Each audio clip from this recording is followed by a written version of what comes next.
커피빈이 무너지고 있다고요? 아니요. 커피빈은 이미 무너지고 있었습니다. 많은 사람들은 이렇게 말하죠. 요즘은 저가 커피가 대세잖아. 하지만 분석된 수치와 구조를 들여다보면 이야기는 전혀 달라집니다. 전국 290개 직영 매장, 2년 연속 적자, 부채 비율 그리고 경영권 매각 추진까지. 이 모든 문제의 근원은 단순한 저가 경쟁이 아니라 내부 시스템과 시대에 뒤처진 운영 구조에 있습니다. 이건 단순한 정체가 아닙니다. 커피빈이 서서히 무너지고 있다는 신호일지도 모릅니다. 오늘은 그 조용한 몰락의 메커니즘을 하나하나 파헤쳐 보겠습니다. 커피빈코리아의 시작은 한 중소사업가의 직감에서 출발합니다. 주인공은 1958년생 박상배 대표. 패션시계 무역업체 스타럭스를 운영하던 그는 1999년 미국 LA로 평범한 출장을 떠나게 됩니다. 그런데 그 출장길에서 인생을 바꾸는 한 매장을 만나게 되는데요. 바로 더 커피빈 엔티리프. 그가 문을 열고 들어선 순간 매장 안을 가득 채운 진한 커피 향, 고급스럽고도 따뜻한 인테리어, 다양한 차 메뉴, 그리고 여유롭게 대화를 나누는 사람들. 그날의 감동을 그는 이렇게 표현합니다.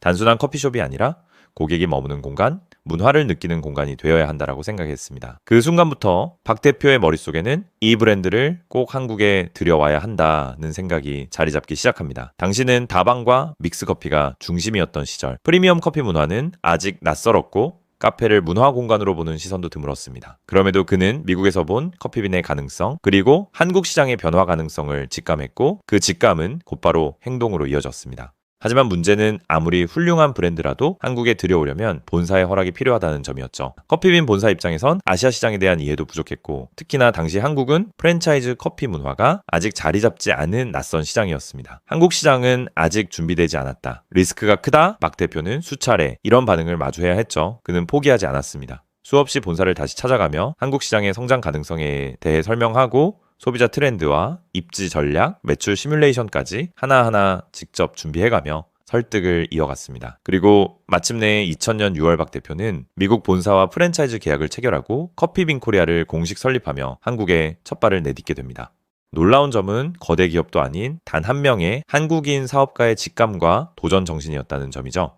이후 박 대표는 브랜드의 철학을 지키기 위해 빠른 확장보다 브랜드의 정체성에 집중합니다. 100% 직영 운영, 고급 상권 중심 출점, 음료 품질 서비스, 그리고 인테리어까지 철저한 통일 관리. 이러한 원칙 아래 커피빈은 한국 프리미엄 커피 시장에서 차별화된 브랜드로 자리 잡기 시작합니다. 2001년 5월 10일 서울 청담동 대한민국의 커피빈 1호점이 문을 여는데요. 이 매장은 단순한 카페가 아니었습니다. 프리미엄 음료와 공간 경험을 함께 파는 브랜드였죠. 아메리카노에 에스프레소 샷을 2잔 넣은 투샷 레시피, 얇게 간 얼음으로 만든 진한 음료, 아이스 블렌디드, 다양한 차를 메인으로 끌어올린 티 전문성. 당시만 해도 커피를 마신다라는 건 그저 간단한 음료 한 잔 이상의 의미는 없었습니다. 하지만 커피빈은 매장에 들어선 순간부터 은은한 커피 향, 클래식한 조명, 부드러운 음악이 흐르는 여유와 품격의 공간을 선사했죠.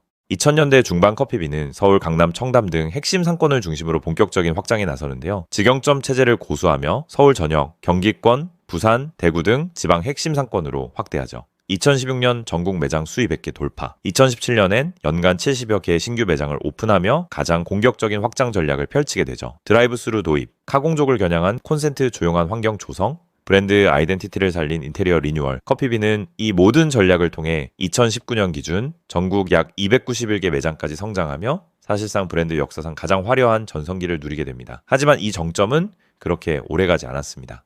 2020년대에 접어들며 커피 시장의 판도는 빠르게 바뀌기 시작합니다.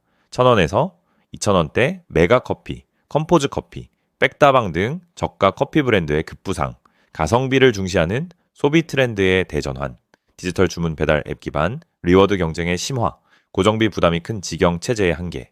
이러한 변화들은 커피빈이 고수해온 프리미엄 전략의 직격탄이 되었는데요. 한때는 차별화된 가치로 통했던 고가 정책과 고급 이미지가 이제는 점점 더 많은 소비자들에게 부담스러운 선택으로 인식되기 시작한 것이죠. 실제로 매장 수는 2019년 290개에서 2024년 221개로 줄었고 신규 출점보다는 기존 매장을 정리하고 효율화하는 방어적 운영 전략으로 방향을 전환했습니다. 이쯤에서 비교하지 않을 수 없는 브랜드가 하나 있습니다. 바로 비슷한 시기 한국에 진출해 나란히 프리미엄 커피 문화를 이끌었던 별다방, 스타벅스입니다. 한때 사람들은 오늘 별다방 갈까, 콩다방 갈까? 라는 말을 주고받으며 스타벅스와 커피빈을 동일 선상에 놓고 고민하던 시절이 있었죠. 두 브랜드는 외래 브랜드 특유의 감성과 프리미엄 콘셉트로 2000년대 중반까지는 대중의 취향 속에서 비슷한 무게감으로 언급되곤 했습니다. 하지만 2025년 현재 그 격차는 이제 숫자 하나만 봐도 명확한데요. 스타벅스 코리아는 2024년 기준 연매출 3조 1001억 원을 달성하며 국내 커피 프랜차이즈 시장에서 독보적인 존재감을 드러내고 있습니다.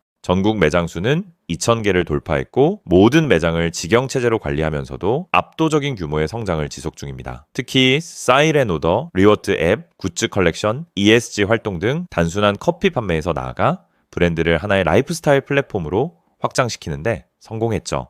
반면 커피빈 코리아는 같은 해 2024년 기준 연매출 1,527억 원, 영업손실 11억 원을 기록하며 적자 전환하며 전국 매장 수는 221개에 그치고 있습니다. 역시 직영 운영을 고수하고 있지만 매출은 약 20배, 매장 수는 약 9배 차이를 보이고 있죠.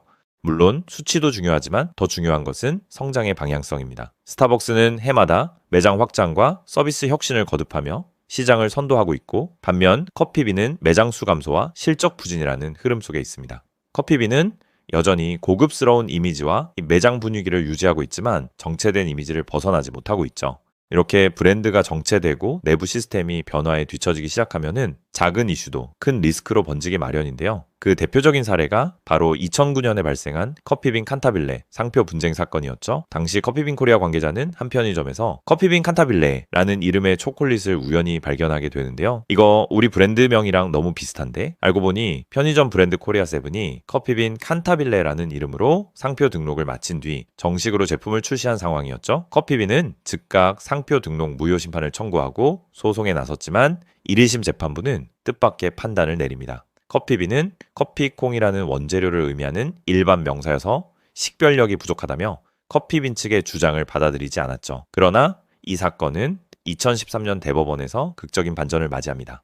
대법원은 당시 커피빈이 전국 188개 매장, 연매출 1112억 원을 기록한 고유한 브랜드였다는 점을 인정하며 소비자들이 커피빈이라는 이름을 특정 업체와 명확히 연결짓고 있다. 상표의 식별력은 유사 상표가 등록된 시점 2009년을 기준으로 판단해야 한다고 보았습니다. 이 판결은 한국 상표권 판례에서도 의미 있는 선례로 남게 되죠. 마치 사과라는 단어가 과일이지만 이제 애플 하면 누구나 전자기기를 떠올리는 것처럼 커피빈 역시 브랜드로서의 식별력을 인정받은 사례입니다. 하지만 커피빈의 논란은 여기서 끝나지 않는데요. 커피빈은 2010년대 중반까지 대부분의 매장에서 콘센트와 와이파이 미제공 문제로 소비자 불만을 샀습니다. 특히 카페에서 공부하거나 업무를 보는 일명 카공족, 코피스족이 늘어난 시대 흐름 속에서 같은 시기 스타벅스, 카페베네 등 대형 프랜차이즈는 전 좌석 콘센트와 무료 와이파이 제공했지만 2002년 실제 매장에서 발생한 콘센트 감전 사고를 계기로 본사 지침으로 대부분의 매장의 콘센트와 와이파이 사용을 막아온 것이죠.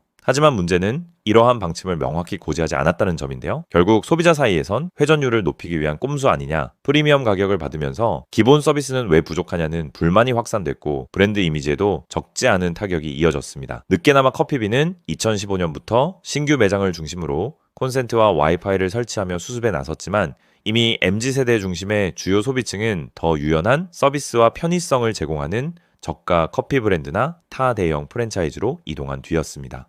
이러한 흐름 속에서 커피빈 코리아는 결국 경영권 매각이라는 선택지를 꺼내들게 됩니다. 현재 커피빈 코리아의 지분 구조는 박상배 전 대표가 82.2%, 의류 도매업체 스타럭스 11.75%, 그리고 삼현스타 3%, 기타 3%를 포함해 100%를 소유하는 구조인데요. 이 지분 전량을 매각하기 위한 작업은 이미 2020년대 초반부터 추진되어 왔으며 매각 희망가는 약 1,500억 원으로 알려져 있습니다. 다만 일반적인 경쟁 입찰 방식이 아닌 적정 투자자를 선정해 계약을 체결하는 수의계약 방식으로 진행되고 있죠. 하지만 이 매각 작업 역시 쉽지 않은 상황인데요. 잠재 투자자들이 바라보는 커피빈 코리아는 여러 구조적 리스크를 안고 있기 때문입니다. 우선 100% 직영점 운영 체제를 고수하고 있어 매장 관리와 인건비, 임대료 등 본사 차원의 운영 부담이 상당히 큰 구조인데요. 글로벌 확장이 가능한 프랜차이즈 구조가 아니라 한국 내 마스터 프랜차이즈 계약만 보유하고 있는 점 역시 투자 매력도를 낮추고 있고요. 여기에 더해 최근 영업 적자, 재무 리스크, 그리고 현재 건물 임대 관련 소송 2건이 계류 중인 점도 투자자들의 결정에 부담 요인으로 작용하고 있죠. 결국 커피빈 코리아의 매각은 단순한 브랜드 매각이 아니라 사업 구조 전체를 재정비해야 하는 과제와 함께 맞물려 있는 셈입니다. 참고로 미국 커피빈 엔티리프는 2019년 필리핀의 외식 대기업 존리비에 인수됐습니다. 인수가는 약 3억 5천만 달러, 한화로 약 4천억 원에 달했는데요. 존리비는 커피빈을 아시아 시장 공략의 핵심 플랫폼으로 삼아 필리핀과 인도네시아 등 동남아를 중심으로 공격적인 확장 전략을 이어가고 있습니다. 하지만 한국의 커피빈 코리아는 여전히 독립적인 마스터 프랜차이즈 체제를 유지하며 지금은 전혀 다른 고민 앞에 서게 된 것이죠. 커피빈 코리아는 지금 명확한 두 갈래 길 앞에 서 있습니다. 하나는 지금까지 고수해온 프리미엄 전략을 유지하는 길입니다. 효율성과 수익성을 중심으로 기존 매장을 슬림화하고 충성 고객층을 중심으로 브랜드의 깊이를 다지는 방식이죠. ESG 경영, 친환경 패키지, 그리고 차 전문성 같은 브랜드의 강점을 강화해 단순한 카페가 아닌 프리미엄 라이프스타일 브랜드로 포지셔닝을 새롭게 시도할 수도 있습니다. 하지만 이 전략의 단점도 명확한데요. 브랜드 정체성은 지킬 수 있지만 외형적인 성장과 시장 확장에는 분명한 한계가 따르죠. 다른 하나는 경영권 매각을 통해 브랜드 자체를 리셋하는 길입니다. 외부 자본이 유입된다면 기존의 고가, 직영 중심 전략을 과감히 재편해 가격 정책 변화, 디지털 전환, 가맹점 확대 같은 것보다 공격적이고 유연한 사업 모델로 탈바꿈할 수 있는 기회를 만들 수 있습니다. 특히 지금과 같은 변화 속도가 빠른 시장 환경에서는 외부 투자자 혹은 전략적 파트너의 속도감 있는 판단력과 실행력이 브랜드 회생의 열쇠가 될 수도 있죠. 하지만 이 길에도 분명한 리스크가 존재합니다. 오랜 시간 쌓아온 고급스러운 이미지와 충성도, 높은 소비자 기반이 무리한 사업 구조 변경으로 인해 브랜드 아이덴티티를 잃을 위험이 있다는 점입니다. 지금 커피빈에게 진짜 필요한 것은 단기적인 실적 개선이 아니라 장기 생존을 위한 방향성 재정립이죠. 한때 프리미엄 커피 문화를 대표하던 이름 커피빈. 지금은 그 존재감이 희미해졌지만 누군가의 기억 속엔 여전히 보랏빛 간판 아래서 마셨던 바닐라 라떼의 향이 남아 있습니다. 과연 커피빈은 다시 시장의 중심으로 돌아올 수 있을까요? 아니면 이제 그 시절 감성으로 남게 될까요? 여러분은 커피빈의 미래 어떻게 보시나요? 댓글로 의견 남겨주세요. 오늘 영상이 유익하셨다면 구독과 좋아요, 알림 설정 꼭 부탁드리고요. 여러분의 관심이 다음 이야기를 만들어 갑니다. 시청해 주셔서 감사합니다.